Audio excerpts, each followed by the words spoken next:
हाय everyone, welcome और welcome back to our YouTube channel. Myself Dikshita Ram से, और हम रिवाइज कर रहे हैं मॉलिक्यूलर बायोलॉजी चैप्टर को, और ये मॉलिक्यूलर बायोलॉजी का 20th लेक्चर है। आज के लेक्चर में हम देखेंगे कि एंटीबायोटिक्स और टॉक्सिन्स के बारे में, जो कि ट्रांसक्रिप्शन और ट्रांसलेशन की प्रोसेस में कैसे टांग अड़ाते हैं और उन प्रोसेसेस को वो कैसे खराब करते हैं, उसके बारे में हम आज डिस्कस करेंगे। So let's go.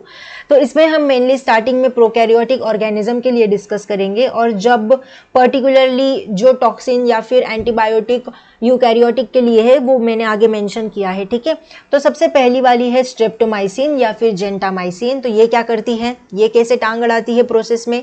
ये 30S राइबोसोम के सब यूनिट पे जाके बाइंड हो जाती है और mRNA की मिसरीडिंग करवा देती है। जब mRNA की ही मिसरीडिंग हो जाएगी तो फिर प्रोटीन का सिंथेसिस इनहिबिट हो जाएगा। तो ये इस तरीके से काम खराब करने का काम करती है स्ट्रेप्टोमाइसिन।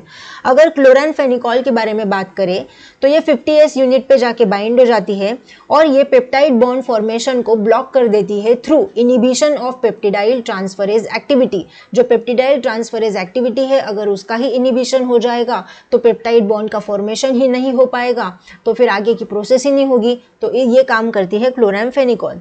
उसके बाद थर्ड जो है वो है इरिथ्रोमाइसिन एंटीबायोटिक, जो कि 50S सब यूनिट पे बाइंड करती है और वो पेप्टाइड बॉन्ड फॉर्मेशन को ब्लॉक कर देती है।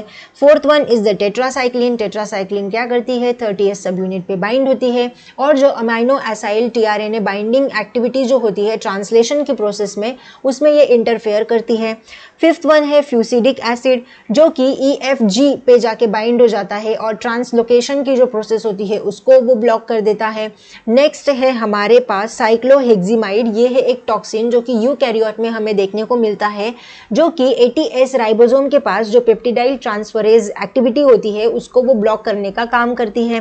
देन नेक्स्ट है डिप्थेरिया टॉक्सिन, जो कि हमें यूकैरियोट में देखने को मिलता है। ये क्या करता है, ये मेनली मिलता है हमें कॉर्नीबैक्टीरियम डिप्थेरिया से।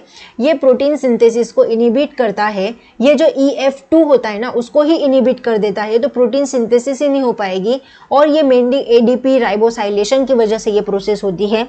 बस आपको ये याद रखना है। Then next one is the puromycin. Puromycin जो होती है वो स्ट्रेप्टोमाइसिस अल्बोनाइगर से इसको ऑब्टेन किया जाता है। ये एक स्ट्रक्चरल एनालॉग है of 3' end of the amino acyl transfer RNA। ये A साइट पे जाके बाइंड हो जाता है राइबोसोम की, और फिर उस जो की एक्टिविटी होगी पेप्टिडाइल ट्रांसफरेज की, उसको ब्लॉक करने का काम करता है। नेक्स्ट है 9th टॉक्सिन हमारे पास कीरोमाइसिन। टॉक्सिन नहीं है ये एंटीबायोटिक है, कीरोमाइसिन, जो कि EFTU को इनहिबिट करने का काम करेगा और प्रोटीन सिंथेसिस को इनहिबिट करने का काम करता है। जो 10th वाला है वो है हमारे पास राइसिन, जो कि मेनली हमें यूकैरियोट्स के अंदर देखने को मिलता है।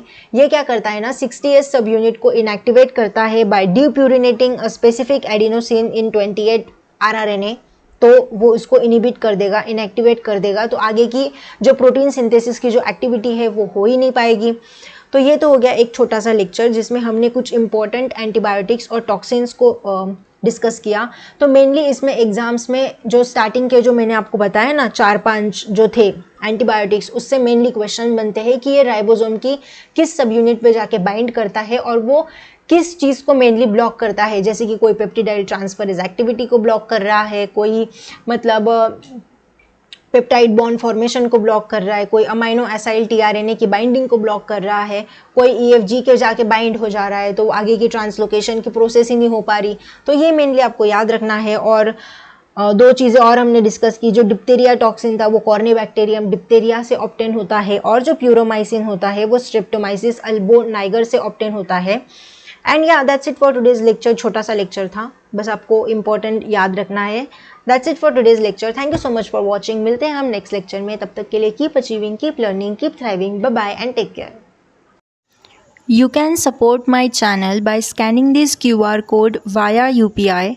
Any small contribution means a lot to me and helps me continue creating content. Thank you so much for your support.